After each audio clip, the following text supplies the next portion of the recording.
పరీక్ష రాసేందుకు వెళుతున్న విద్యార్థిని రోడ్డు ప్రమాదంలో మృతి. తెల్లవారుజామున ఎన్ఈడి నుంచి తండ్రి ఆటోలో టెట్ పరీక్ష కోసం మాకవరపాలెం వెళుతుండగా అనకాపల్లి సుంకరమెట్ట జంక్షన్ వద్ద ఆటో బోల్తా పడి టెట్ విద్యార్థిని మృతి చెందింది.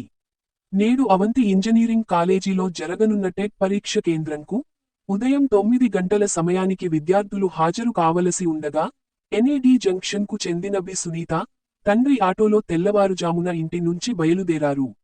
ఇలా బయలుదేరిన ఆటో అనకాపల్లి సుంకరమెట్ట జంక్షన్ సమీపంలో స్పీడ్ బ్రేకర్ వద్ద ఆటో అదుపు తప్పి బోల్తా పడింది.